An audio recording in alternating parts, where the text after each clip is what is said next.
Hi guys, this is Erica Weston with Fox Sports Midwest, and you're listening to my favorite St. Louis Blues hockey podcast, Let's Go Blues Radio.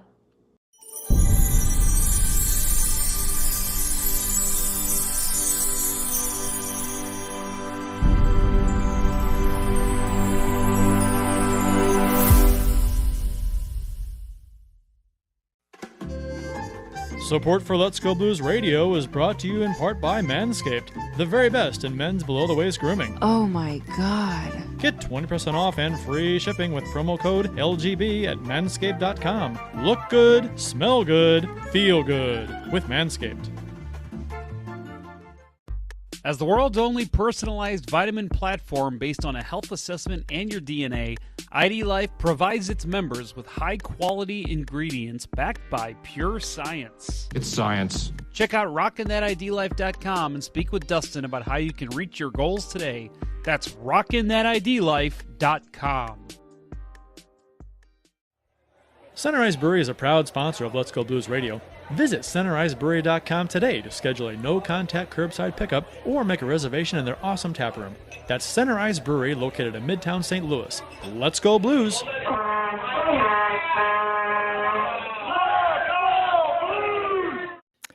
Welcome to Season 9, Episode 29 of Let's Go Blues Radio. This is the often imitated but never duplicated, the original St. Louis Blues hockey podcast. Support for Let's Go Blues Radio is brought to you in part by Manscaped.com, the best in men's below-the-waist grooming, and by rockinthatidlife.com, the world's only truly personalized vitamin platform based on a health assessment of your DNA, and by centericebrewery.com, St. Louis's first and only hockey-themed brewery. We're broadcasting live on Wednesday, March 31st, 2021. This is franchise episode number 295 all time. Your hosts tonight are usually Kurt Price, Bill Day, and Jeff Ponder. And for your listening pleasure, for the next little while, we'll be talking St. Louis Blues hockey. To interact with the show on social media, we're on YouTube, Facebook, Twitter, Instagram. Just search for us. You'll find us, Let's Go Blues Radio. We also have a Discord server where Blues fans can jump in and talk with other Blues fans with either text or voice chat. And the three of us will periodically be in there during games or after the show. So just check on that from time to time. Or just talk amongst yourselves. We are dual live streaming right now on YouTube and Facebook. If you haven't already done so, please subscribe to the show, smash the bell so you'll get notifications when we do go live. Bill and Jeff, how are you guys tonight? Ready to talk some hockey?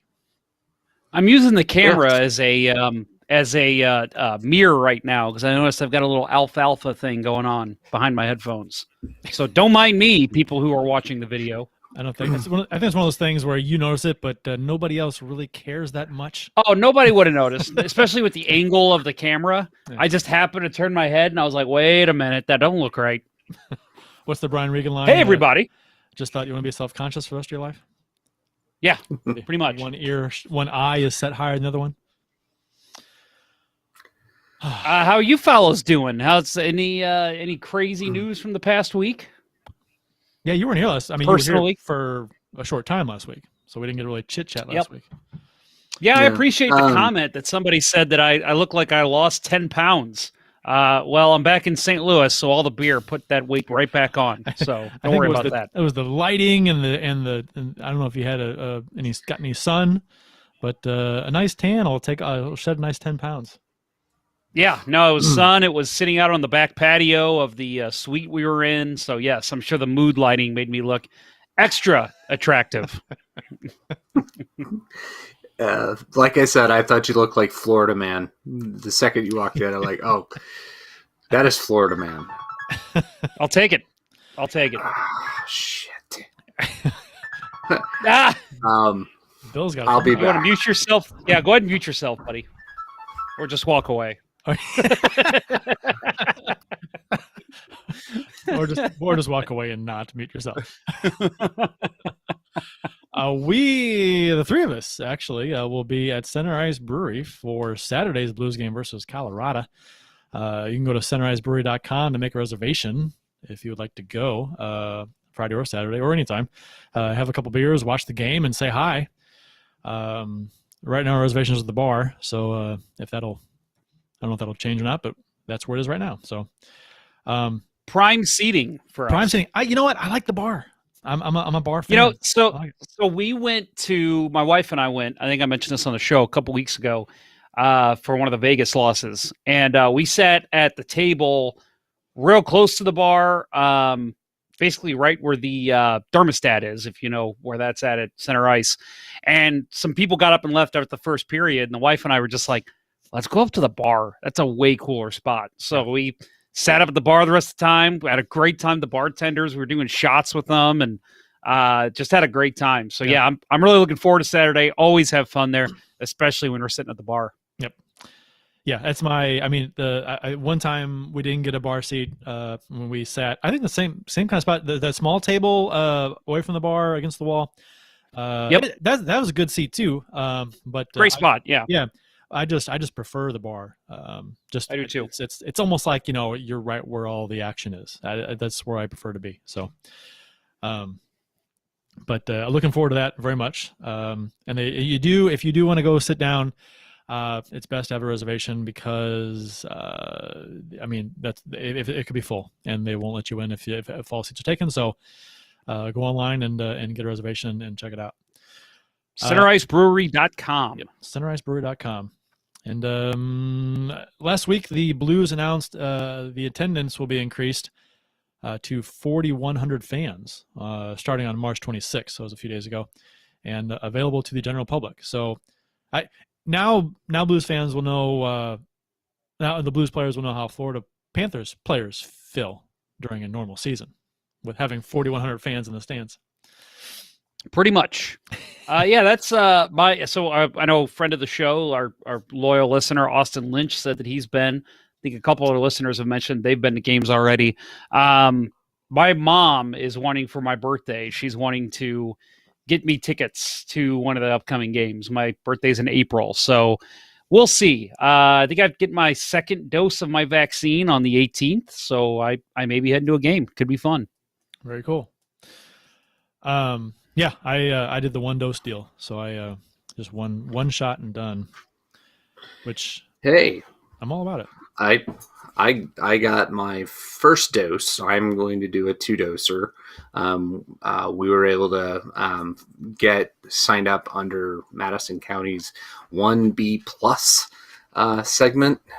So Julie and I both got our first dose Sunday morning.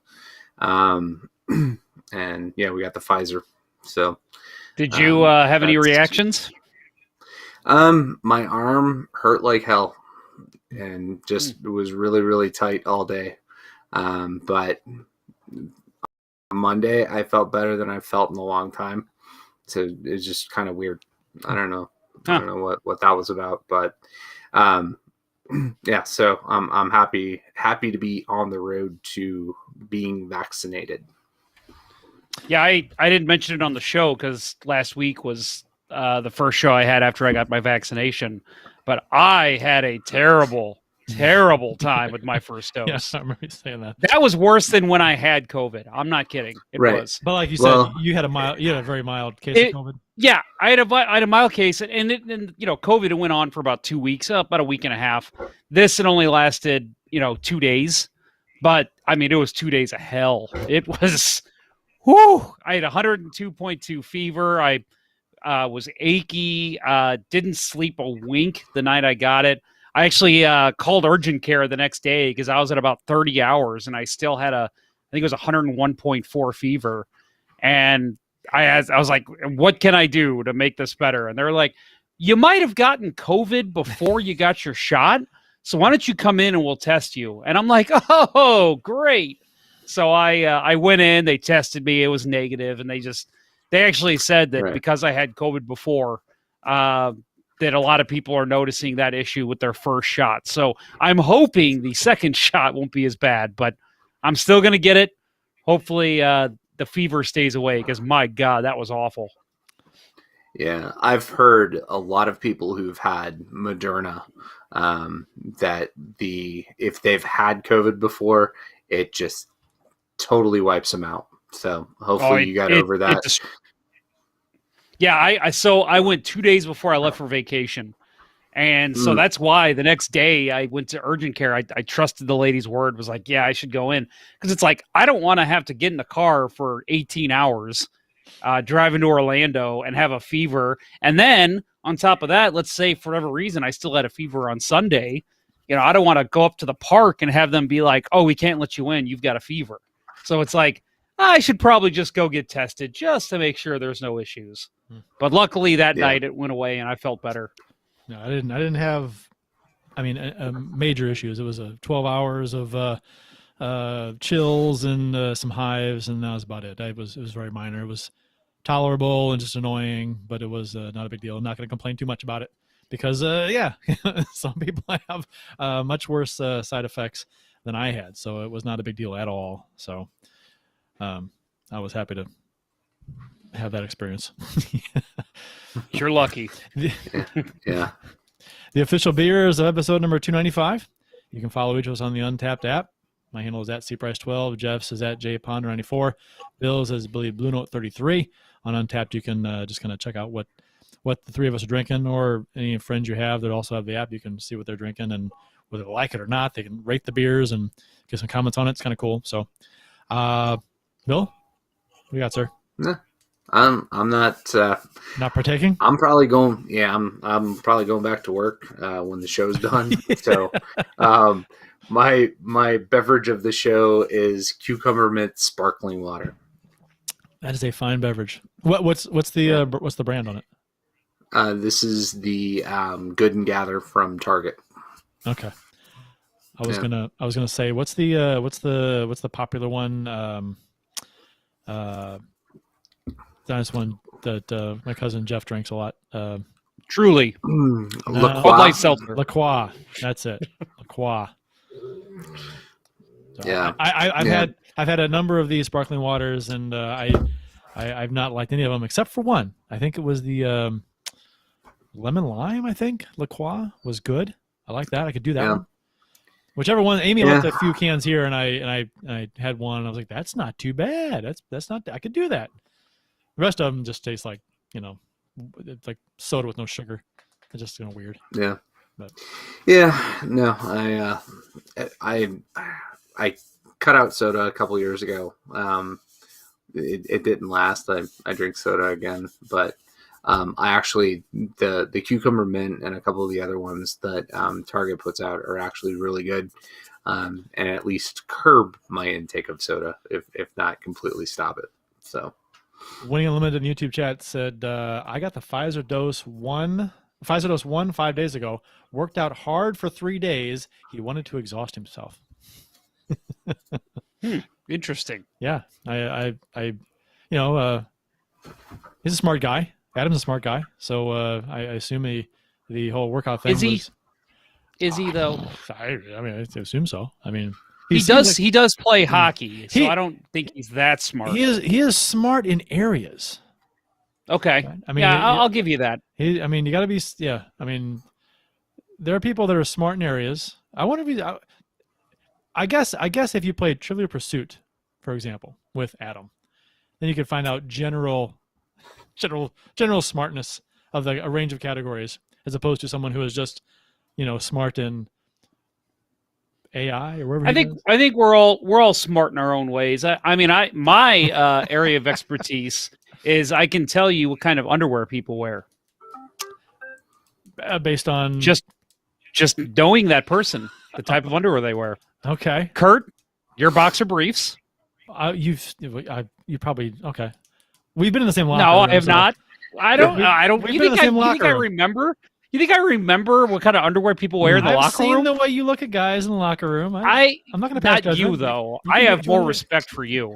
Okay. Bill, I think you are also boxer briefs, but I think that every now and then you'll break out the boxers just to let it free ball a little bit. I'm gonna say. Let me chime in here. I'm gonna say Bill's a boxer guy, straight up boxer guy. More Kurt's more right. Occasionally, depending on what I'm doing. If I'm being athletic, it's boxer briefs. But most of the time, Kurt's right. I have seen Bill in the locker room too. So Although that's Well, we've has all been- seen the Pornhub videos. 15 years. It has been a long time, but yeah, people do go through phases with underwear. See, I figured Jeff knew that you're a boxer briefs guy because he was rifling through your underwear drawer. Yeah, I do that whenever I know Kurt's not paying attention. When he's downstairs in his office, I like to show up at his house and rifle through his underwear. Right. That's not weird, is it? Front door's unlocked. You just walk right in. Yeah, I don't know. I can't hear. It's a big house. I can downstairs. I can't hear Jack squat upstairs. More of that girl in the YouTube chat. Amy. She said limoncello liqueur. That's what she loved here. Yeah, it was good. Yeah, I just had to ask her if it's boozy because limoncello is boozy. No, I don't think it was boozy. I mean, it would go good in like a mixed drink. I think. Yeah, pretty good. Like a vodka try something. That. Yeah. So, Jeff, what do you got? All right. So after our underwear talk, let's get into some more beer. I am actually. But go ahead. I'm drinking something that was left here by a wonderful house sitter of mine, my friend Kevin, who listens to the show. I think he's even listening live right now. So Kevin, cheers to you, my friend. He was the one that if anybody follows on social media, he posted I posted. He wrote on my chalk wall, R.I.P. Bob Plager #5. So obviously a good blues fan. So it was a nice thing to walk into when I got home on Friday. Second Shift Brewing tonight. Bless this mess. It is a barrel aged imperial stout. For anybody who's never tried it, maybe who's not an imperial stout fan or for whatever reason, it's got a very nutty and oaky flavor, as well as a scent. When I first smelled it as I was pouring it, it was a very interesting smell. I enjoyed it, and it's very chocolatey. And it's good. I really like this one. It's a great one. So thank you, Kevin, for leaving this for me. At Second Shift, I love Second Shift. Second Shift is they're great. They have a number of really good beers, and the place is cool. I think they used to have Gorilla Street serving food there, but I think that went away. So that kind of sucks. But I think you can bring your food. Yeah. I would assume you could bring your own food in now. But anyway, Kurt, what do you got tonight? Who doesn't like an imperial stout? By the way, I mean I guess those who don't like stouts. But man, I was gonna say people who specifically drink Bud Light and Budweiser is my guess. I guess, but I don't know. Okay. Mine is the Old Town Porter from Narrow Gauge. Amy and I went to a Narrow Gauge. There's the can right there, which is funny because I'm looking at the can and I'm like, oh, it's a cool can, but it doesn't say Narrow Gauge anywhere on it, which is really weird to me. It's the brewery. It says Old Town Porter, robust porter, 5.7%. Keep cold, drink fresh, recycle. All good. The only where it says Narrow Gauge is narrowgaugestl.com. It's got the URL like in small print. I don't see the name of the brewery anywhere on this thing. Why is that? Do we have any It's Always Sunny fans on the panel tonight? Oh, me. Okay, so it's like it's just like hip now, like how they say you're supposed to take the sign off the building in order for it to be a hip joint. You shouldn't have a sign out. Maybe that's what this is. You take the name of the beer, the brewing company, off the can because it makes it more hip. It does have their logo, like real small. It's a real small logo at the top of the the warning, the government warning. it's so weird. I'm a visual guy. I'm a graphics guy, and I really do judge beer logos, labels. And man, if you can put anything you want on a label, and your brewery name is like nowhere to be found. There it is, tiny. Whatever. Well, you know who does a really good job with branding is one of our great sponsors. Kurt, get the promo ready. This is your warning. It's been ready to go for the last like 8 minutes. All right. Well, one of our great sponsors. They're great with branding. If you check out their underwear, their cologne, anything, you'll see the big Manscaped right across the top. Is there anything better than the fresh mowed grass at the ballpark on opening day? how about freshly groomed balls?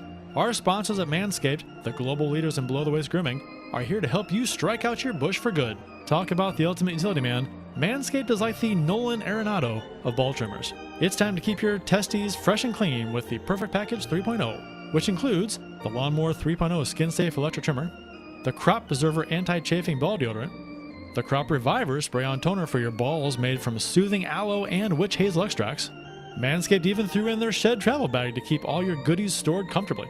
And speaking of comfort, the Manscaped anti-chafing boxer briefs are also included and will bring your boxer game to the next level. It's a whole new balls game, folks, and Manscaped is trusted by over 2 million men worldwide. Join the movement.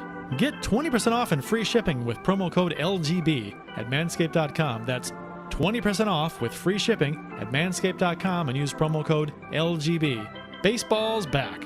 Don't let your pubes get out of whack. You know, it's funny. They wanted to they gave us some they were pushing like a baseball theme since spring training and baseball is getting ready to start. The Cardinals start tomorrow actually, and so I'm like, well, there's a hockey show. So, but oh hell, we'll do a Still good. Yeah. We'll do it. I enjoyed that, especially just hearing your smooth, silky voice. Oh, isn't it though? I mean, editing. Digital editing does wonders to a voice. Today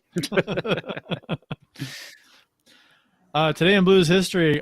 Well, before we get to that, before we get too far away from the limoncello conversation, maybe I looked at the YouTube chat, it made me laugh because Bill asked limoncello, "Is it boozy?" And more of that girl says, "Only if you put booze in it." I was like, I just started laughing. It was funny, which is like, yeah, that's a very there's truer words than urban spoken. I just marked over my hand with a pen. Don't do that. Just absolutely just ruin the podcast for everybody. It's why do you do that? Really? Sorry. Good night, everybody. You know what? Well, Dave Portnoy, he cut his finger opening up a pizza box for his pizza reviews, so I'm in good company. We don't talk about that shit show of a company. You know what? But I will say real quick before we move forward, I just want to add, Bill Day, for those of you watching the video, does he not look dapper tonight? Looking very good, sir. Well, I should go upstairs and put on the same sweater. You probably should. We can be twinsies tonight. Oh, Twinkies. Right. Twinkies. Yeah, Twinkies. Yeah, twins, whatever. Has to be the Twinkies that are two in a pack, not one. No, I was just sharing before the show that we've finally in my work organization, a year into the pandemic, we've finally, like, my level has finally gotten approval for Zoom meetings. So I actually have to, like, at least put on, decent attire, at least up top, Although, and you're probably all asking yourself, what does a PT's bouncer need to do in a Zoom meeting? But Bill will be glad to share that with you in Discord later. Yeah. And I can't imagine too many PT's bouncers dressed as nice as Bill either. So he leads by example. You dress for the job you want. That's true. Well, that's right. I put the glasses on to match you, Bill, but I think yours are probably are those way cooler. Ricky Vaughn glasses? Those are Ricky Vaughn glasses. Yeah. You are correct. Yeah, nice. I love that. You look like a banker. I was Rick Vaughn for Halloween about 10 years ago, and I kept the glasses. So felt it'll come up again. Oh, look at that! We all look so smart. Yeah. What looks better, the blue or the white? I got the blue. These are like those blue tinted. Not blue tinted. Blue. The blue light. Frame. Blue light. Or okay. White. What do you think? Blue or white? I think with the hat, I think the blue looks better.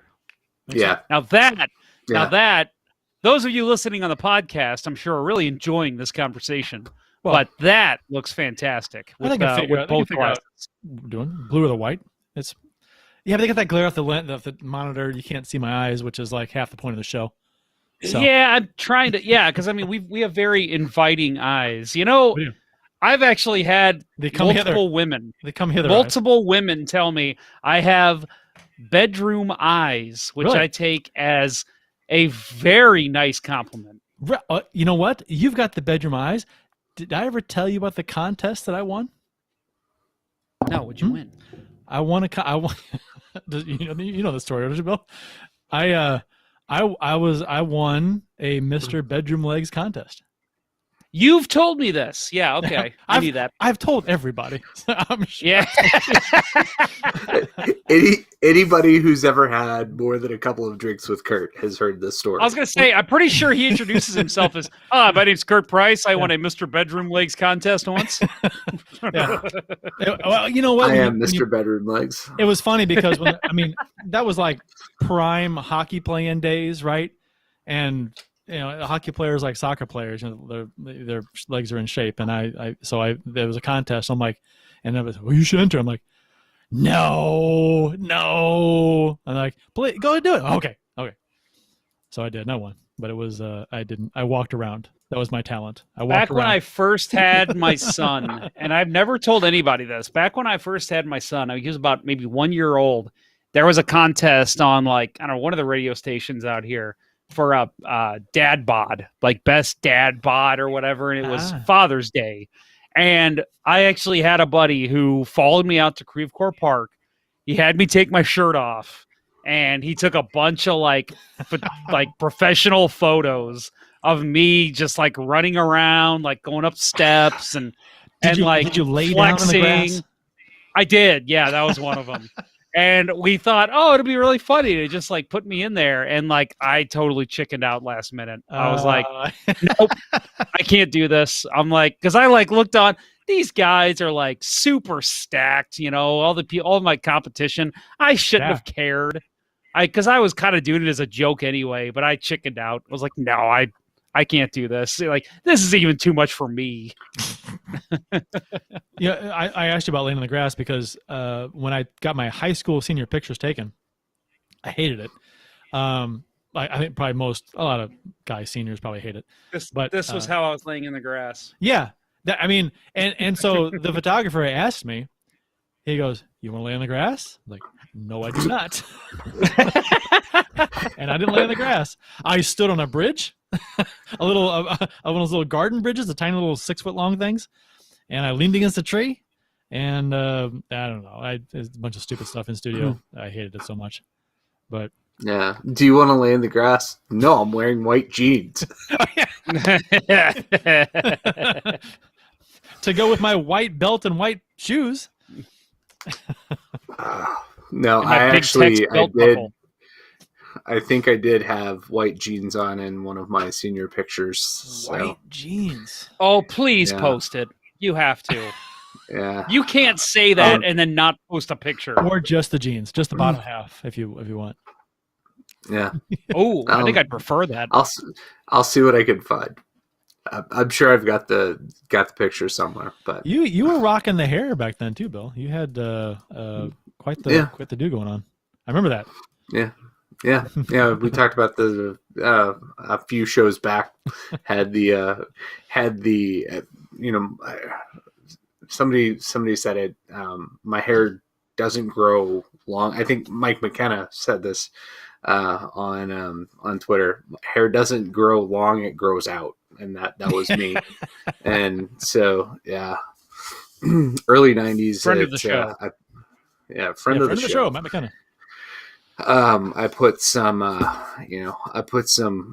curls in the hair for about 6 months. So, yeah. Hey, you know what? This is I think we've got something coming up that has something to do with hair, correct? Do we? We already did the Manscaped spot.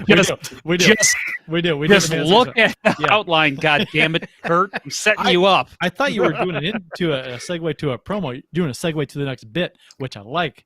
Very nice. Thank you very much.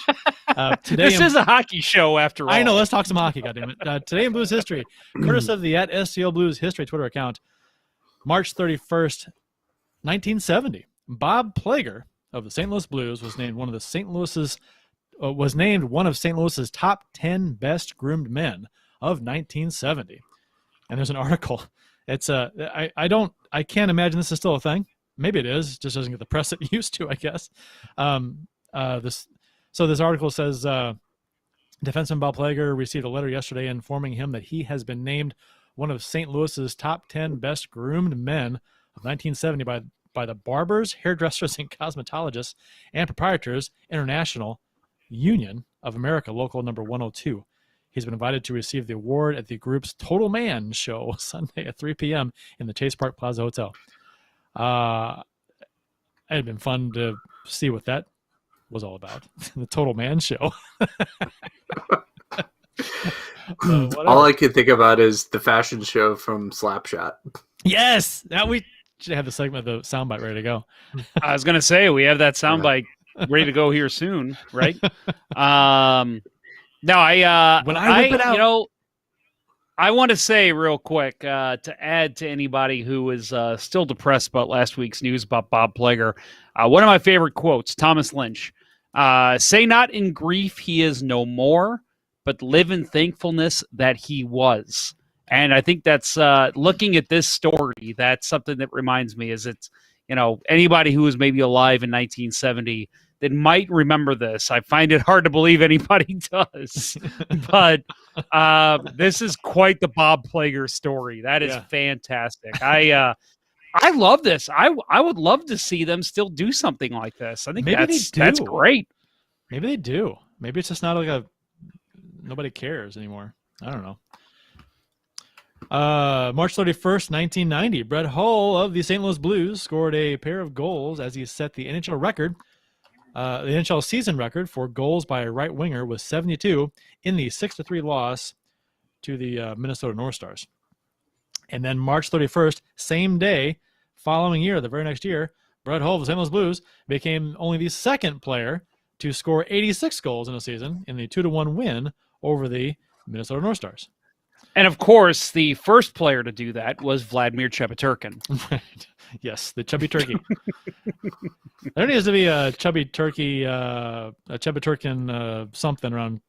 I reference him so much. I have tried to find him for the show, and I don't know how to get a hold of him. If anybody's listening, I know our friend of the show, Jamie Rivers.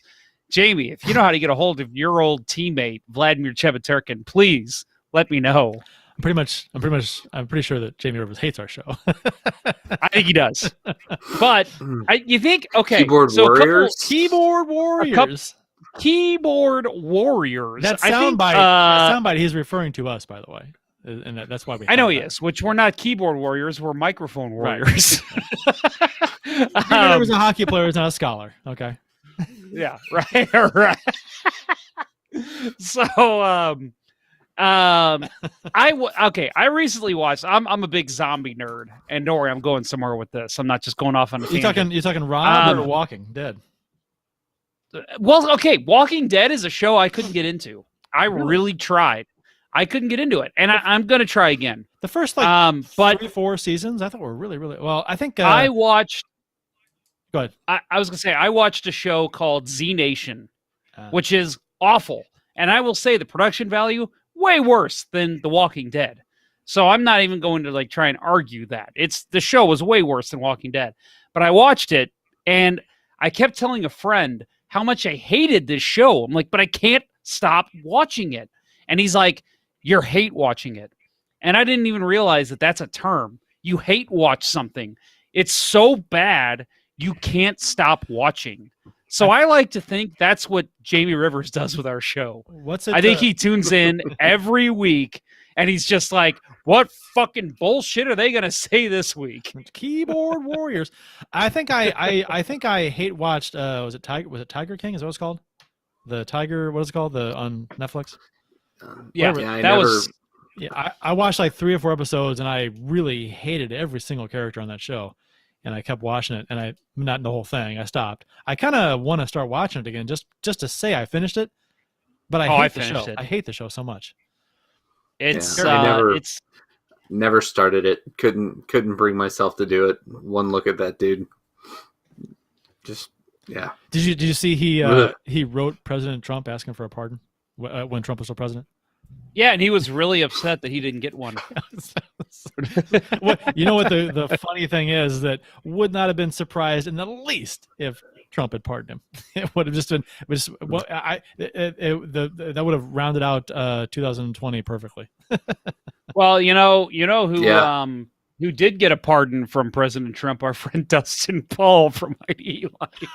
That's the worst segue ever. No, it's the best one ever. Hey guys, it's Jeff. I'm constantly finding myself grinding away in the corners with weight loss or muscle gain.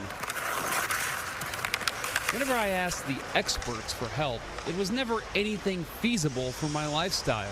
I spoke with my friend Dustin over at rockinthatidlife.com, and he explained that there's something known as active fat, which is fat stored in our abdomen that influences hormonal functionality. Because it's in the abdomen, it's close to vital organs. Don't you want something that'll be your third man in? RockinthatIDLife.com offers Slim Plus, which helps remove stored fat and burn it as energy. Slim Plus also includes alpha lipoic acids, which functions as the team bus, transporting nutrients where they need to be stored within your body. This will assist with energy and improve your overall mood. So whether you're looking to put on muscle or lose weight, Slim Plus has your back. Find out more at rockinthatidlife.com. That's rockinthatidlife.com, and tell them Let's Go Blues Radio sent you. Half the words in that promo, Jeff. I'm gonna say that you had no idea what you were saying when you read them.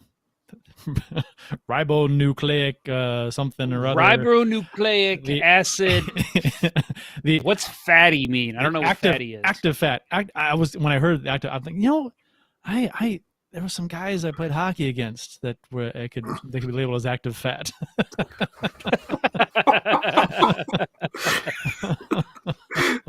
No comment. That's a great hockey team name. You know what, Dustin Paul? You know who you are. Dustin Paul, we are going to start a hockey team and call it the Active Fat. The Active Fat. All right. The end of March is here, and the Blues, the last few games, they really needed, and we talked about this, they really needed to pick up at least 2 wins. That's an arbitrary, you got to do this. 2 wins in the 3 games versus Minnesota, Anaheim, and Anaheim. You're thinking, you got to beat Anaheim both times. You have to. And maybe lose to Minnesota, okay, but you can't lose to the last place team in the division. When you need points, you're fighting for that 4th spot. And at the least, maybe you get a couple overtimes and you lose. Maybe you get 1 win, 2 overtime losses. At the very least, you're getting points out of games. Yes. That's what you're hoping for. And they got 1 point out of a possible 6, and that was in a game they led 2-0, and blew it and lost in overtime. Never had possession in overtime, not once, and that was like a minute and a half in. So we all know how overtime goes. I mean, you cannot touch the puck for a minute and a half in overtime easy because teams just take it slow. They'll back out to center and they'll pass it around, wait for an opportunity. Well, and that's what they did. The Ducks kept circling back, waiting for their moment, and that's fine. I could be completely wrong on this, but the game that the Blues beat the franchise record for wins against Toronto back in 2019, Ryan O'Reilly made a good defensive play and then came down and scored. I want to say that was the first time the Blues had possession in that overtime. I could be wrong, but but I want to say Toronto controlled that overtime. Well, all you need is 1 chance. They did shoot the puck down. They did clear the zone. That was the second clear of the zone on that penalty kill. So they did shoot it down. Oh, I'm sorry. Never mind. What are you talking about? So when you said that, when you're talking about O'Reilly's goal, I was thinking, for some reason, Steen's overtime goal against LA popped into my head. Oh, that is not at all what I was saying. I know. But then for some reason, I just like, oh, well, you know what? And you said they didn't have possession. I'm like, oh no, well, the Blues had possession. I'm thinking it's Steen's goal. I totally ran your story off the cliff. Yeah, and that was playoffs too, so it wasn't even 3-on-3. So but no. In the Toronto game, right. That was a game where, again, go back and watch the tape. Tell me I'm wrong, But you don't need possession. You need one chance. That's all you need. And it needs to be set up to where the goalie has no chance. And so I don't even blame them for not having possession in overtime. Let the Ducks keep circling back to center, wait for your moment, make the right play. But they didn't. That the way that who was it that scored the overtime winner? Was that Raquel? It was Manson. No, Manson. It was the defenseman. The way he cut into the middle and just had a great chance on Binnington one-on-one. You can't let that happen in overtime. Yeah, Shen missed, let him get a step on him. Manson's a big guy. He's going to muscle his way to the front, and Binnington was down too early. I mean, it was just not good by either Shen or Binnington on that play. I thought Binnington was down early, but I also thought that it was a very, very good shot. It was a great shot. Yeah. I mean, absolute, a skill play from a guy you don't think is going to make a skill play. And that may have been Binnington's thinking. I mean, this guy he can't put it there. And he did. So I had to look it up real quick. Sorry. I don't know why this just popped in my head, as Manson's been in the NHL for a while now. I had to see if he was related to Dave Manson. Yes, Dave Manson, former Blackhawk. He is his father, and yep. Josh Manson was actually born in Chicago. Yeah. So there you go. There you have it. There you are. Hoffman was scratched in the Sunday overtime loss versus Anaheim. He skated on the second line with Shen and Prawn today, though. Okay. So comments on the scratching of Hoffman.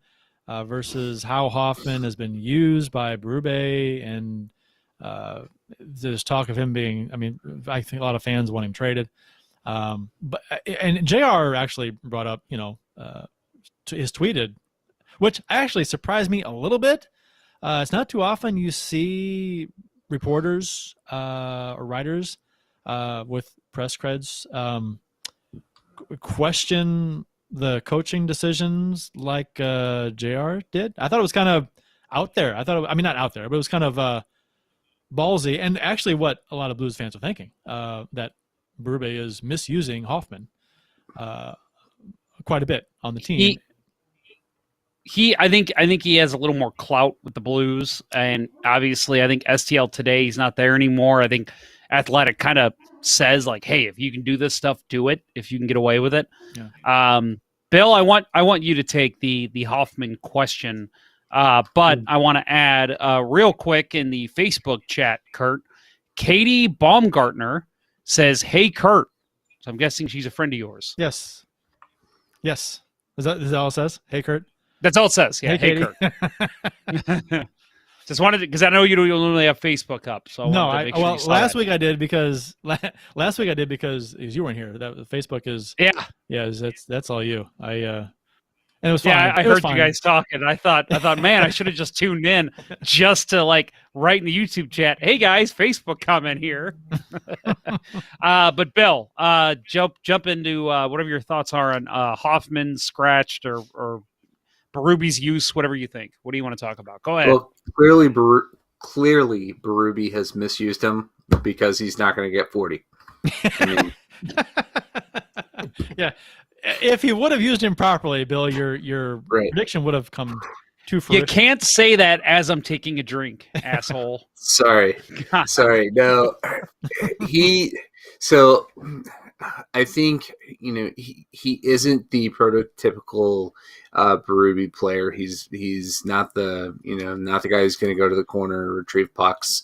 He'll go to the corner to pick up a loose puck on a power play, but he's not going to go in and try to muscle somebody off. And they knew that coming in. They knew that when they got it.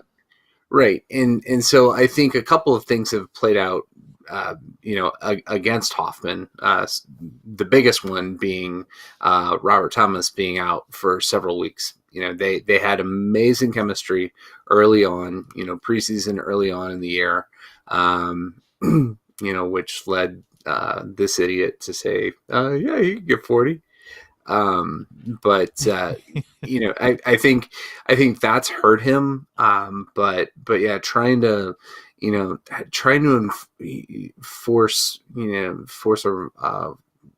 round peg into a square hole doesn't work. Well, sometimes I guess that works. It's the square peg into the round hole that never works. See what? Yeah. Well, I do agree to an extent. Just to finish my thought on that he has been misused. I think that so early in the season they had Hoffman on the power play, and they were on the first line power play, and they were feeding him left and right, and there were a few games where he was teeing off left and right at will, and I loved it.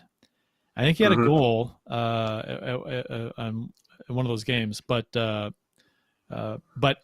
still, that to me, his goals were going to come with that situation, because that's where he excels. So he's a fairly one-dimensional player. He's not awful defensively. He's just not great defensively. But his strength, he has one major strength. And if you don't play to one of your players' one major strength, then what are you doing? You're trying to make him do something, like you said, round peg, square hole, whatever. It's just, I don't think you're taking advantage of an opportunity to get the most out of the player that you received, in which you knew what you were getting when you got him. And goal scoring is what we're looking for right now. We're suffering putting pucks in the net, and you have a guy who excels at that, just one-dimensionally, albeit, but still. Let him do what he excels at and feed him, and see if that can help with the production on the scoreboard. I think you have a guy that can do that, and you're not taking advantage of that. Jesse Hill agrees with you, Kurt. He says, let him tee away. Hoffman not playing with top six players is a waste of time. Right. Yeah. I'll add Puck Guy 14, our friend over at Teal Town USA. Quick hello, boys. Well wishes. Go Sharks. I loved wearing my Blues jersey on my show last week. And I think Jeff Ponder is the greatest host of all time. That's so nice of you to say, Eric. I appreciate that. Different version of the YouTube chat up. No, it's there. What browser are you using, Jeff? Is this a different browser? You've got to use Milk on your computer screen, and then wipe it away. Okay, I thought you were going to say, is it Opera? Using it's Opera? In code. It's hidden text. Netscape Navigator. Is that what you're using? Yeah. I'm actually using, and I'm also, he sent it to me on Friendster as well. So. Yeah. Yep. Well, I'm only on MySpace, so MySpace. Okay. All right. Well, there you go. That's what it is. But anyway, with Mike Hoffman, I agree. Listen, I said, I think 2 weeks ago, I questioned Berube with not playing Binnington back-to-back against Vegas. I think that was a huge miss on his part. That's the first time I've truly questioned his decisions. And I'm going to defend him to a certain extent and say he knows this roster better than anybody, maybe other than Doug Armstrong. But I do agree, on the outside looking in, it does seem that Mike Hoffman has not really been used properly. You put him with a guy like Ryan O'Reilly consistently, especially when this team isn't winning. Put him out there for 6, 7, 8 games, see what happens. That has not happened yet this season. He's bounced around the lineup. Now he's a healthy scratch. Yes, he's lazy. We've seen it. In the defensive zone, he's not a Berube, full 200-foot game player. But again, one of you mentioned, we knew that coming into this season, that wasn't who he was. So you've got to play to his strengths. And I don't know if it's a Jim Montgomery call or not, but him not being on the top power play unit, come on. I mean, I get early in the season they were struggling, so you want to try things differently. But he's a power play guy. Give him another chance on that top unit. Put him out there with Tarasenko. Let O'Reilly and Falk and Krug or whoever set him and Tarasenko up from each side and see what happens. Have they even tried that one time on the power play this season? You know what? When we acquired Falk before last season, he was thought, okay, he can help out. He can contribute on the power play. He's a specialist like that. So, but he didn't last year. It was always like, well, he's not even helping the power play out. So, and now we get Hoffman, and but Falk is contributing now. I mean, well, not recently. Offensively, he's kind of gone into a slump, but still, now we have Hoffman, who is new to the organization, new to the team, and he's not contributing on the power play. I mean, you got two guys that you acquired in the last 2 years who were supposed to help in the Krug too. Krug has some points, but he's not. I don't have his power play numbers up. I can look it up real quick here, but he let's see. Krug is where's Krug? Krug power play points. He has 1 goal and 5 assists on the power play. Out of so 6 points out of his 18 on the power play. I think that's the same. That's the same line of statistics that Bill Day had in his last high school season on the power play as a goalie. As a goalie, yeah. That CBC team was stacked. So yeah, that was the goal. They always just slid it back to Bill and said, "Hey, take a shot, buddy. Come on." So it's just kind of interesting to me that the last season we had issues with Falk on the power play producing, and now we have issues with Hoffman on the power play producing. Where they produced elsewhere on the power play. It's just kind of interesting because they have the talent around them. They're not on buff. We're not the Sabres. They have talent around them to get this done, and it's just not clicking. So, I mean, 2 years. Hey, in a row, don't be pulling down the Sabres. They've won more games in the last week than the Blues have. That is true. That's sad. That's sad. That is the saddest statistic of the night. So Jim Montgomery was supposed to be, the thing. It was Mark Savard last year, right? Yeah. He's this great power play mind, and then they bring in Montgomery, and Savard's gone.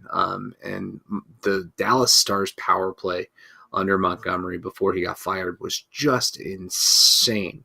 The numbers that they put up, but they use, I think for the most part, they use some different tactics, try a little more down low plays. The Blues don't do that. They try to set mostly everything up off the half wall. But I don't know, at this point of the season, you need points, you need wins, you got to try some other things. Maybe you set up with, Tarasenko and Hoffman on the same unit, and have them as a 1A 1B ready to pull the trigger. Obviously we talked about Tarasenko and the rare one-timer goal that he scored, but having those 2 left shots over there, you're going to spread the defense out. I think the biggest thing for the Blues is they always try to force everything through the middle of the slot, whether it's a shot or try to pass, and teams just collapse down the middle on them and take everything away. And let me add real quick with your reference to Jim Montgomery's power play being so great in Dallas. Dallas without Jim Montgomery this year, 7th in the NHL at 24.1%. So clearly Dallas, they've figured out their power play. I don't know if it's a structure thing, if it's a players on the ice thing, but even without Montgomery, their numbers are great. So it makes you question, how much did Montgomery contribute to that power play? Well, I know that, like Bill mentioned, before Montgomery left Dallas, their power play was great. And if you look at the charts, as soon as he left, their offense tanked. It did the offense just was not unproductive for a while. So I mean, that could have been a number of things, turmoil or whatever.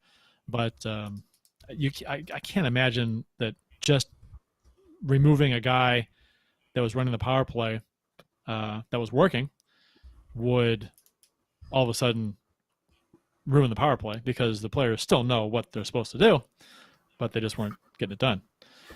So is there a silver lining to the last couple games? I think, I mean, maybe we might all agree that the Blues, I thought anyway, that they've played much better the last 2 games. I thought that they had a lot of shots on goal, especially on Sunday. They had some great chances too, and they deserved to win that game. but they just didn't. So, I mean, that is a silver lining for me as opposed to the way they had been playing prior. But Anaheim is the worst team in the division, tied for second worst team in the NHL. The only worst team is Buffalo. So, Buffalo is one of the worst teams of all time this season. Yeah. So, I mean, I guess based on the opponent's skill level, like Anaheim, they're not very good at all. So the Blues looked better against them. So does that take away from the Blues performance last couple games? No, I think the Blues, ever since pretty early in the Hitchcock era, I think they have been known as a team that plays to the level of their opponent. And I think that's what we saw against Anaheim. I think they played great against Anaheim. You're right. They deserved a win. And I think, honestly, that's why I'm still slightly optimistic about their playoff chances, even though the hell they have coming in their schedule. Just because I think they play the better teams well, because they play to the level of the opponent. But I will say there is a constant issue with this Blues team since Berube took over, really since Mike Yeo, where I feel like they make the opposing goalie look like a superstar.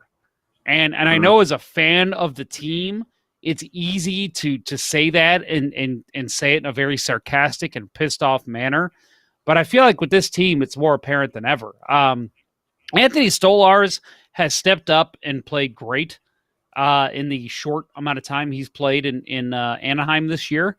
But at the end of the day, he's barely an NHL goaltender. He is a fringe NHL goaltender. And I thought the Blues, while they had some great scoring chances, they really never stretched the envelope. They really never. They're a dynamic offensive team. And I felt like a lot of stuff they did was easily telegraphed by the Anaheim defense and by Anthony Stolarz. Again, played great, good enough to win. But when Anaheim's taking advantage of their opportunities, and then Anthony Stolarz is going to stop everything he sees, and the Anaheim defense is going to play great in front of him, you're not going to get that win. You've got to get creative. You got to do something crazy. You got to take chances. You got to take risks. And I just didn't see this team doing that to the extent of the extent they needed to win that game. Yeah, no, I was going to say that game. I think that's the game, the example of stick the knife in the eye and twist it. Right, that's the mentality you have to have. The Blues. It was the first time in 8 games that they scored the first goal of the game, and it seemed like they got those 2 goals in the first period, and they're like, "Oh, we got this," and they just get comfortable.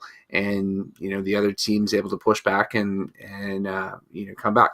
Stolarz was fantastic in that game. It was a great goaltending performance. But yeah, we made him look good. And you go back. You mentioned Mike Yeo. You go back to Yeo's last game. We made Cal Peterson in one of his first 5 starts in the league look like a superstar, and that game got Yeo fired. So Cal Peterson has looked. He's looked great against the Blues every start. He's looked like an NHL starter every time he's played the Blues. I would feel a little more confident about the Blues play recently. I worked myself up saying, okay, they're coming around. They're playing better hockey. They know they have to. They're working it out slowly but surely. They're getting better. I'd feel better about it if they hadn't gotten thumped by Vegas just a few games ago. Agree. You know what I mean? Because now we're going to go back. I mean, the Vegas was almost like a test. Okay, you got a tough month coming up. You got some easy games here. We're going to throw in Vegas just to see how you're doing. And they got thumped with 5-1. It didn't look good either. So I'm hopeful. I'm hopeful that this team is going to continue to figure it out and getting some players back. Barbashev's a maybe for Friday. That'll be a nice addition. But man, I mean, going right against Colorado. I mean, a team that's in my mind is going to finish first in the division. We'll see. I think what I'm seeing out of Thomas since he's come back. I think Thomas has been very dynamic. I think he's so close to breaking out. And Tarasenko's goal on Sunday was a thing of beauty. Holy cow. I think the Blues official Twitter account said vintage Tarasenko. I'm like, no, it wasn't, but it was awesome. Was that the one-timer, right? Yeah, the one-timer. Yeah. Oh my God. Yeah, that is not vintage Tarasenko. I don't think I've ever seen him do that, ever. No, that was one of the first one-timers I've ever seen him take. It's actually the gripe on him that he doesn't take enough of those. It's like the opposite of vintage. Whatever that is. No, I'll add real quick. Bill, I know you being a Canadiens fan, you've probably watched a fair amount of the Canadian division sponsored by Pfizer. I don't know who is it. I don't even know. But it's who is it? It's one of the Bell Rogers. What is it?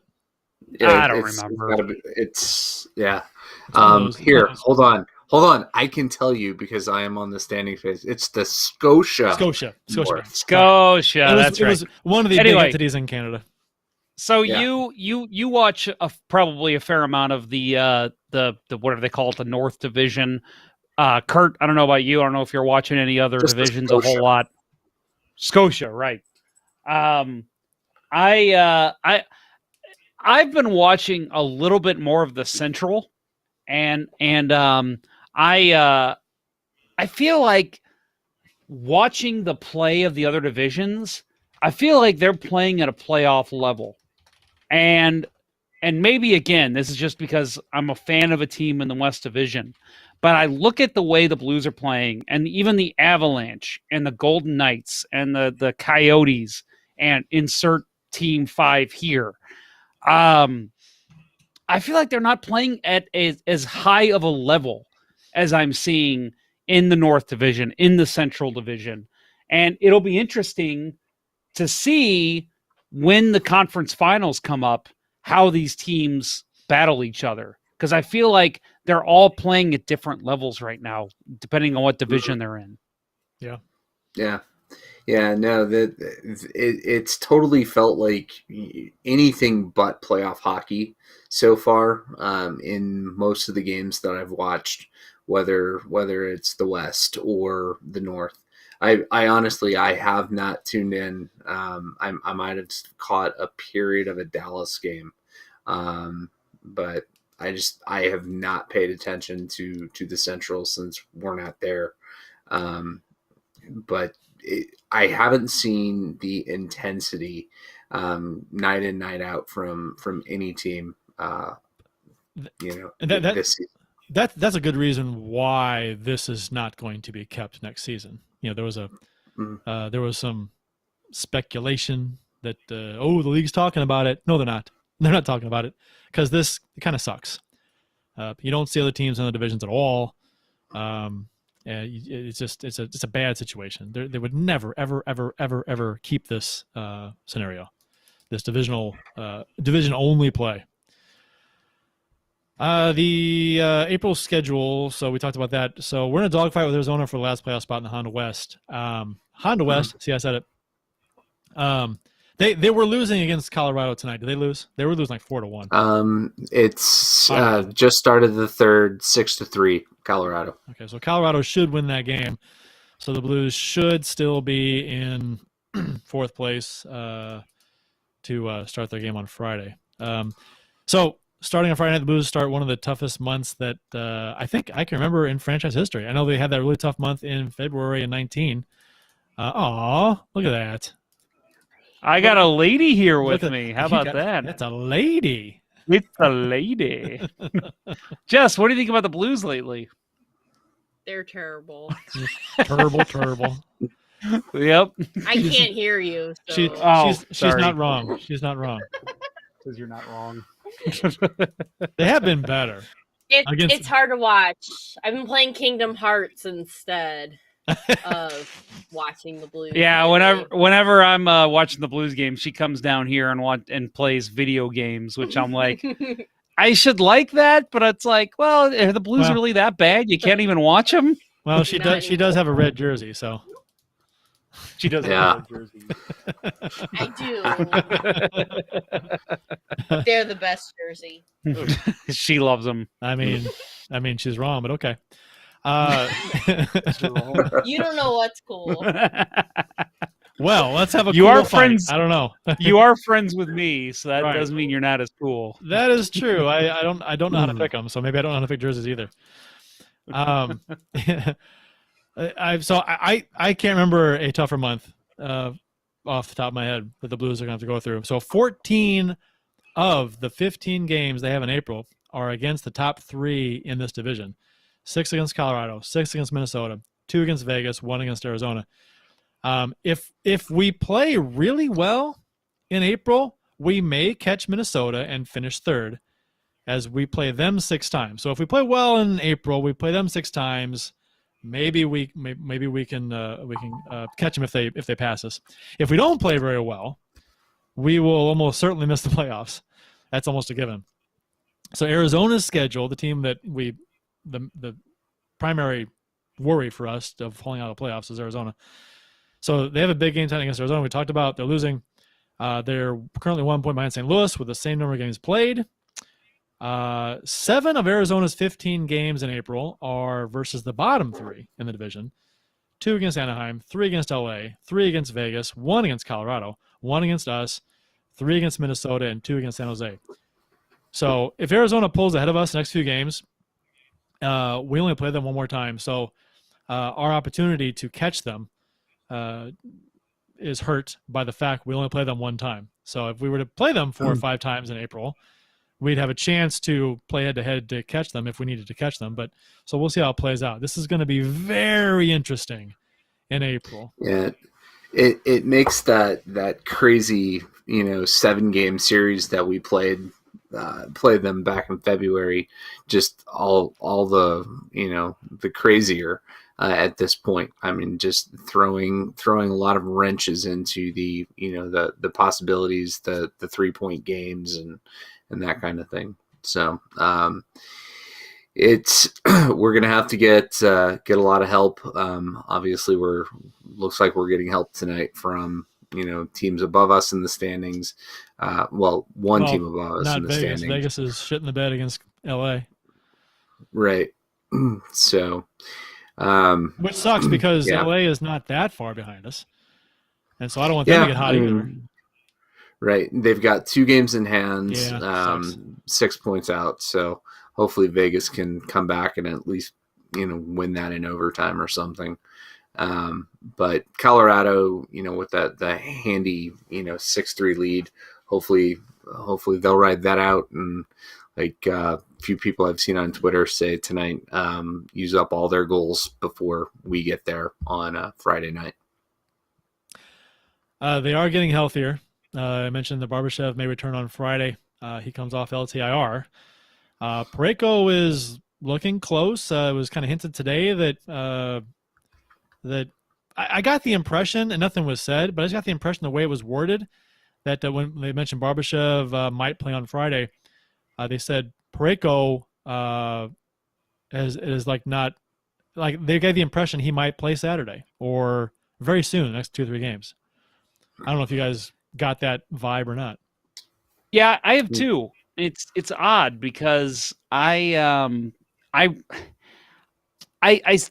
saw, like, we talk about the bulging disc. I don't know if any of that's really true. I know you guys talked about it last week, but it's I feel like he is probably fairly close, right? I mean, we keep seeing that he's playing in practice with the team. He's out there. He's taking contact drills, but if he's got a bulging disc or anything like that, really? Is he really that close?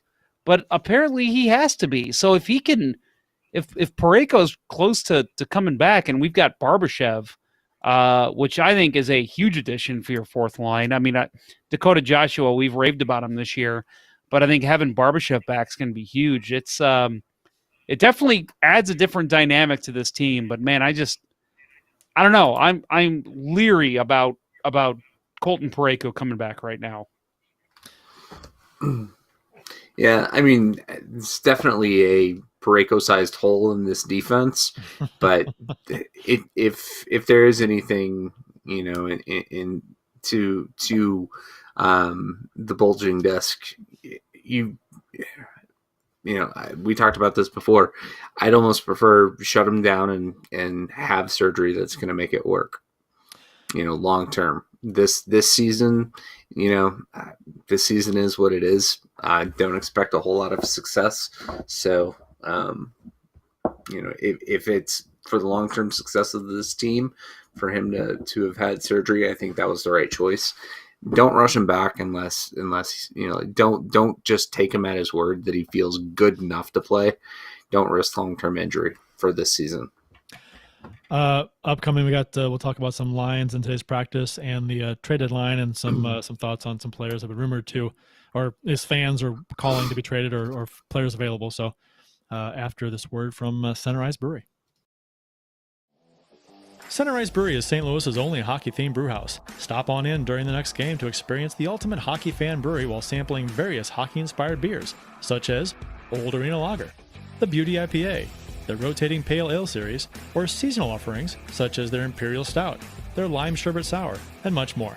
While you're there enjoying any number of their fantastic beverages, you can admire the bar top and tables made of authentic arena wood and the actual penalty box door from the old barn. Located at 3126 Olive Street in Midtown St. Louis, it's one of the best places to watch a Blues game, or any game. Visit CenterIceBrewery.com today to schedule a no-contact curbside pickup or make a reservation in the tap room. Center Ice Brewery. Let's go Blues. Please drink responsibly.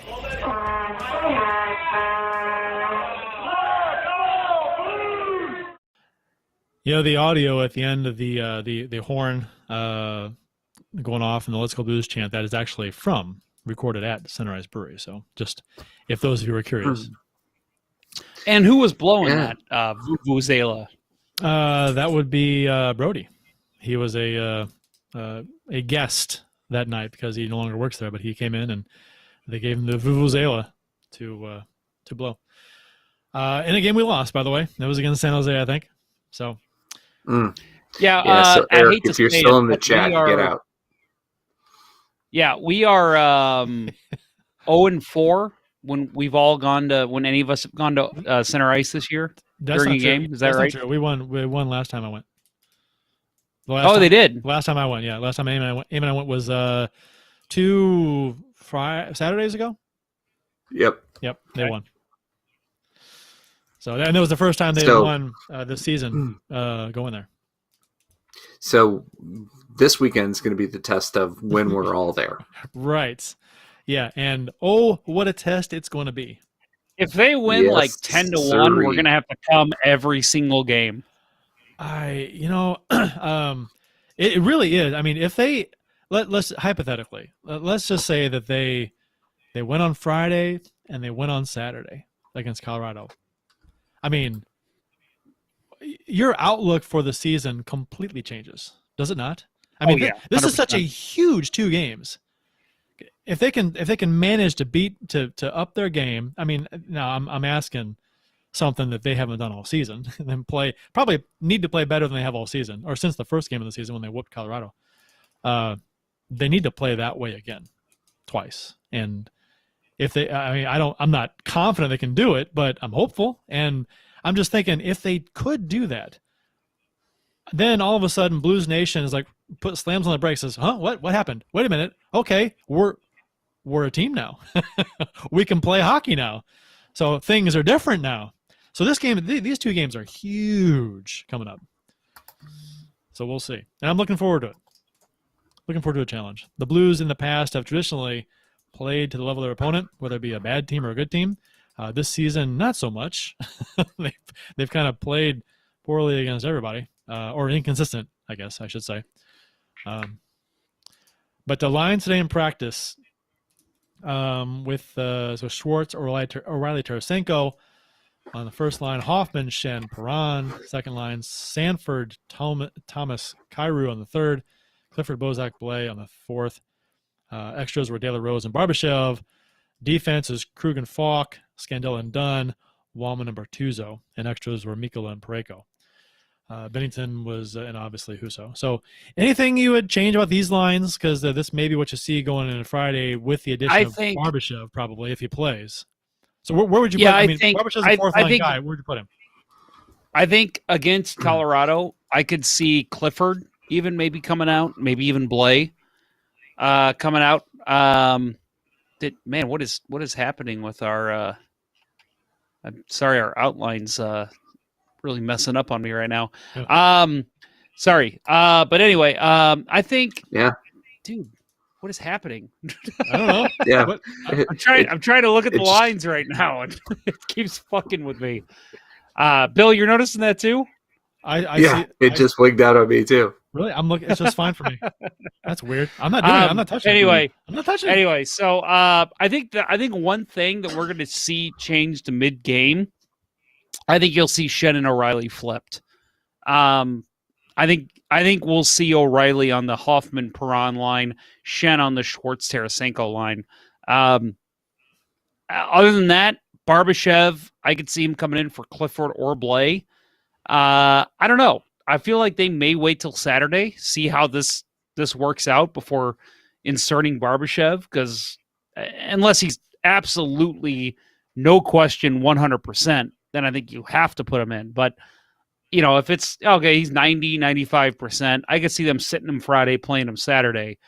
But overall, I like the lineup. It's just, let's see these guys actually produce. Let's see these lines actually shake out and play a whole game and see how they do.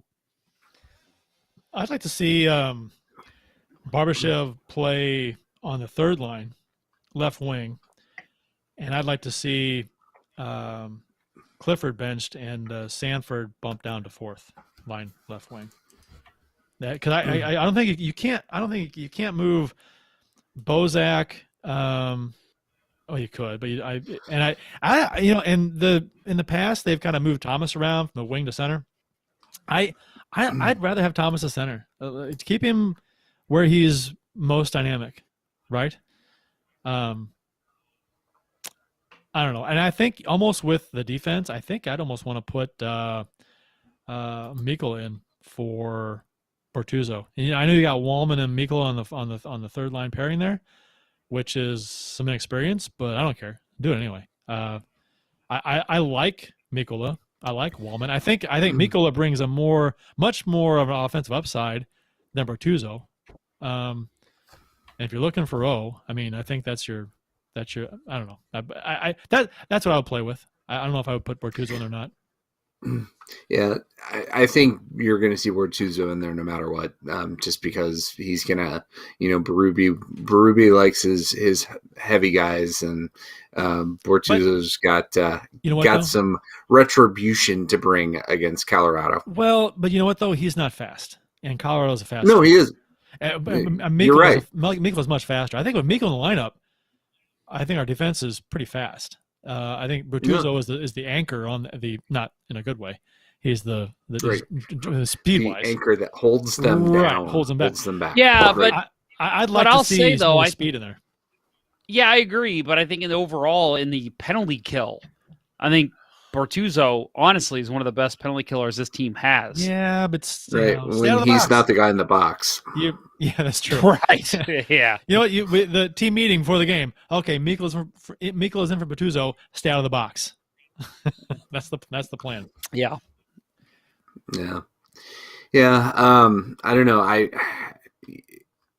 think that this 2-game set's going to be fast paced and a lot of shots. With Colorado, you're gonna see a lot of shots coming through. I'm a little hesitant to put Barbie back in there. Coming off an ankle injury, I can totally see. He goes to block a shot and out he goes again. You need to get him back in at some point, but I definitely would worry about that. I like Bertuzzo in this series because his penchant for blocking shots. the Blues are never going to beat Colorado in a speed game. So right, but okay. So as far as like Barbashev coming in, so I hate Sanford with Thomas and Kyrou. I really do. I think Sanford ruins that line. I don't think he's, you got two very dynamic players on the third line. Maybe two of the three most dynamic players on the team, Thomas and Kyrou. And you put Sanford with him, who is not dynamic at all. He can be effective in a certain role, and I think that's you put him with Bozak and Blais on the fourth. I think he's a better fit there, and I think you said Clifford in this game. I agree 100%. I've said that for the last year. I'm a Sanford apologist, but I think it's because he's a bottom six forward. I think if you play him, I was trying to think of a comparable for him, and for me, I don't know if you guys remember a guy named Michel Picard. Does that name sound familiar to anybody? Yeah. Former Blue, a guy who had some of the best hands I have ever seen, but his game speed, he was just too slow and could not keep up with the pace of the game, even in the late 90s, early 2000s. And the game's gotten even faster. That's who I compare Zach Sanford to. I think he's a guy who has great hands. He's got a great hockey IQ. I just think he's just a little too slow to keep up with a top six in any NHL roster. I think if he's a bottom six guy, he plays the defensive game and he gives you a little offensive spark here and there.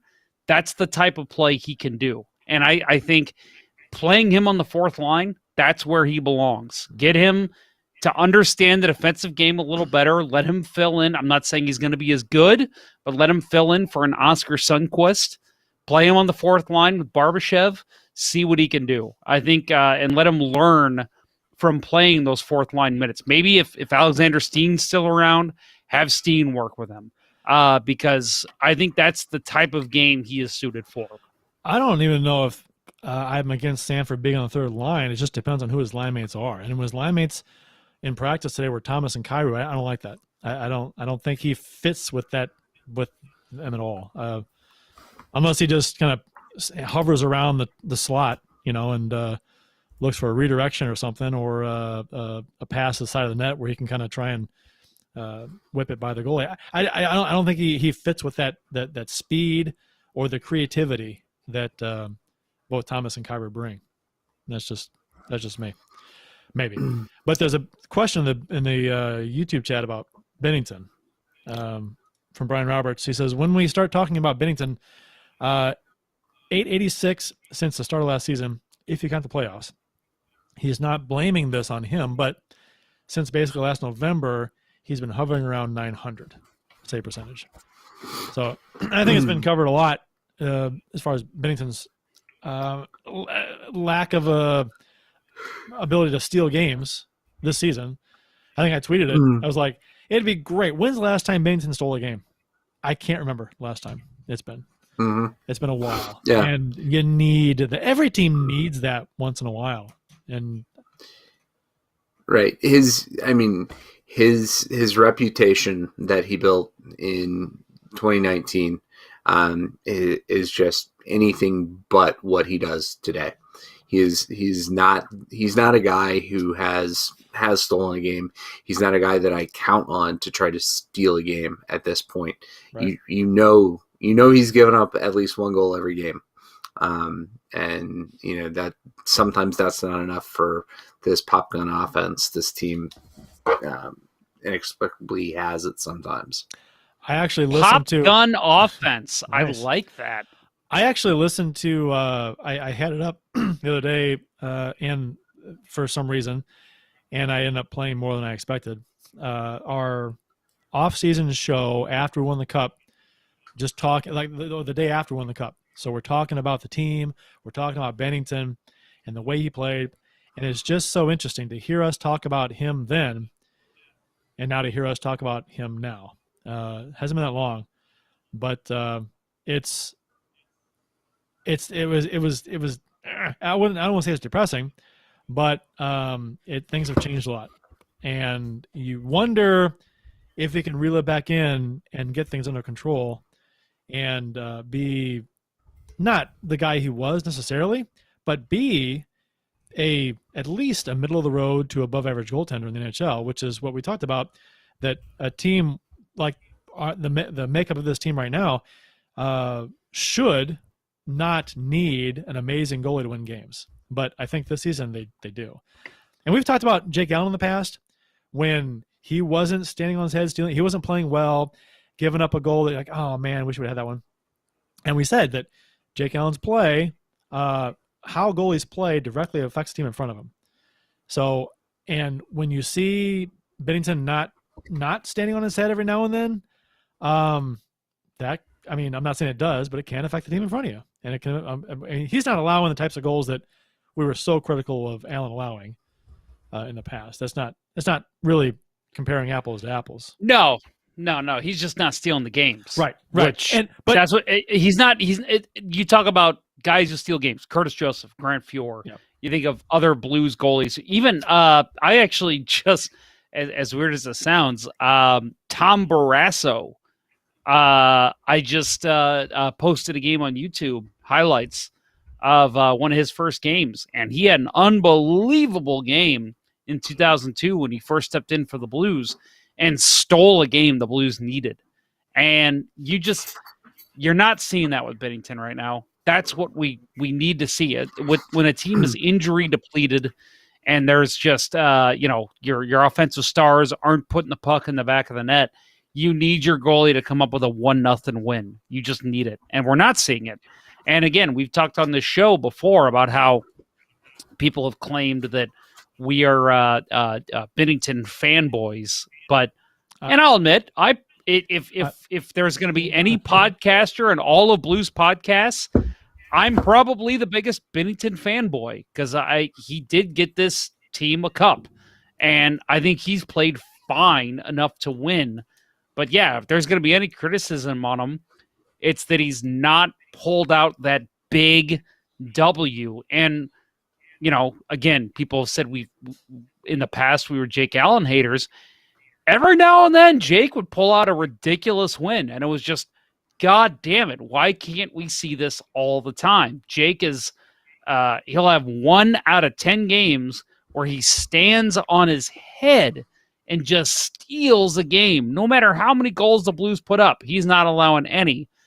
And we haven't seen that from Binnington all season. So it'd be nice to get something like that down the stretch here against some of these big teams.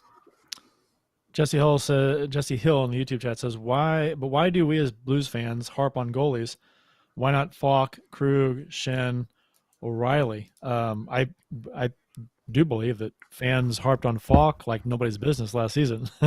Yeah, he was harped on a lot, and I don't even think Schenn and O'Reilly need to be harped on that much, especially Schenn. I don't think Schenn needs to be harped on. Real quick, I don't know if you guys saw the Athletic article about projections for award winners. I can't remember who it was that posted it. Name escapes me, but they basically polled a bunch of other Athletic writers and said, hey, who would you, who wins this award? And they had a Norris vote, and Drew Doughty was one of the top ones, and that shocked me because I said, and because people even said in there like, oh well, they're not a playoff team, but he's playing great, and I'm like, if you're going to have Drew Doughty in there, Justin Falk belongs in there just as much as he does, if not more. I think Falk's played fine. All season. He's not your big defenseman who's going to lumber guys in front of the net, but how many of those do we have in the NHL nowadays anyway? I think positionally, he's been just as good as anybody in the NHL. And I think Falk was one of the better players in the NHL for most of this season. Yeah. Agree. Yeah, I mean, yeah, I agree completely. I mean, his name's coming up less and less lately. He hasn't scored But in a while. That's why. right, right, and he hasn't been pushing the offense too much. But I think the team has been trying to focus a little more on defense than they were.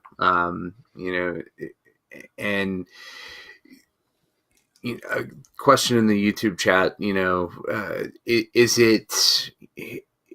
it the injuries, that contributed to the people in front of Bennington, that have led him to, not posting shutouts?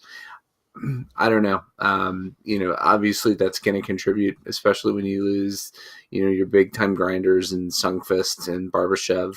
They'll both, throw their body in front of any shot in the league.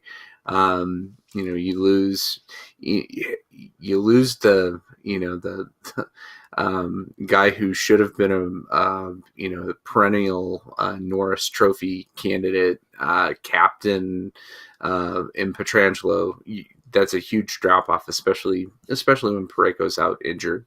But as a goalie, you have to be able to steal a game, even if the defense in front of you is not the best. And that's just not who we're seeing Bennington be. Trade deadline is April 12th. So I guess, that's not too far away. It's like 12 days away. So you ask the random Blues fan on social media or wherever, are we buyers, sellers, or neither? And you may get tons of different answers. Personally, right now, I don't think you can say. That's me. I think it depends on how we play the first week of April, first 3 or 4 games in April. That's going to tell everything. If we can play well against Colorado, win 1 maybe, take 3 out of 4 points, something like that, then it's a different story. I don't know. There's Taylor Hall rumors. There's Bozak could be traded. Hoffman could be traded. Sanford could be traded. People want Dunn gone. I'm not on that boat. Let's talk about Dunn for a second, if you guys want to. Just how are you on Dunn? Did you guys So he's an RFA after the season's over. So, if you can, obviously just saying trade him is weird because you don't know what you're getting in return. But if you can get a good return for him, do you want the Blues to move on? Are you done with Dunn?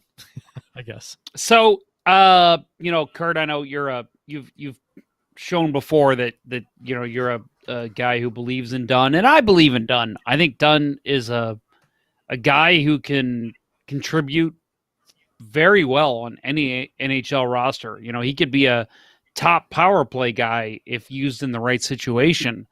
I don't like him on this team. I've said it before. I'm actually in the boat of I'm ready to see him go. I think with a team of Justin Falks and why am I drawing a blank? Torrey Krugs and even Colton Parayko's, a guy who's going to come back and has a heavy shot. I don't know if you need a Vince Dunn. And I've said it before, Scott Perunovich, even though he's out this season, I think he steps in a Dunn role, maybe even next season. So if you can move him for a solid trade, I think you do it. I said, I think even going into this season, I think that I said, if you can move him at the deadline, you do it. But with him being a healthy scratch recently, I question whether you can get top value for him. Again, I know a lot of people have said, oh, well, Zach Sanford, when he's hot, you got to trade him. Not exactly how it works. Teams are going to look at his whole body of work. What has he done? And I think right now the answer is Vince Dunn's a second, third round pick. If he can step his game up to where he was even just 2 seasons ago, I think he's a guy who could land you a pretty nice return. But you got to play him. You gotta get that production out of him. So I'm all for moving him if you get the right situation for him. But I think the better option is going to be to let him seek his RFA and then sign him to a deal and then start listening to offers. That's how I feel right now. Maybe that changes. Yeah, I can't imagine the market's going to be super excited about him, in light of Shane Gostisbehere going on waivers and clearing last night. I mean, they're pretty similar kind of players. Gostisbehere is a Hobie Baker winner. Hasn't panned out in the last couple of seasons as Flyers fans would have hoped. But for a guy of his caliber to pass through waivers and nobody takes him on a free flyer, not to use a pun, that was bad. But not to take him on a free, just have to clear cap space for him. I don't think that you're going to be able to pull back more than a third or fourth round pick. Maybe you find somebody who's out there to do it, but I don't know, a team that needs a rebuild, or maybe it's he doesn't get traded, but the Blues offer him up to Seattle so that they don't take somebody else. I don't. So he's making $1.85 million this season. I don't think he gets much of a raise as an RFA. So I think he is good value for that. I like Dunn. I know he makes his share of mistakes out there, but I think what he brings, I think his best game is. Man, I'm watching Vegas and LA. I don't know if you guys are, but Vegas' goalie. Who's in net for Vegas tonight? Is it? It's not Fleury, but it's Leonard. Leonard made a couple of fantastic saves, and Vegas just scored one a little bit ago to make it 4-2. And I'm going to go out there. It's on 4-2 in the third. Vegas is going to tie this game. They're all over LA right now, and yeah, they're getting some good. This is a good game. Okay, but yeah, I don't think. While we're doing updates, 9-3 Colorado over Arizona. Good. Woo! 47 seconds left. Maybe Arizona will cool off. I think. Let's hope Arizona doesn't score a touchdown. I think Dunn for $2 million or less. I think is a really good price for him. There is, I guess, you could say you could expose him to Seattle, which I guess he would be exposed. But will they take him? I think if I were Seattle, I'd definitely take him. I would too. I would. I think the writing could be on the wall there. So I don't think he gets moved right now. I'm not against trading anybody. I've said this much times. I'll trade anyone, literally anybody on the team, if it makes the team better now and in the future. That's a no-brainer. I have my favorite players I like, but if the team gets better for now and in the future by making a trading the best player, go for it. Trade O'Reilly to get better now and for the next 5 years, absolutely do it. Now that's you're assuming it's a given that they get better, but still. Yeah. Taylor Hall rumors.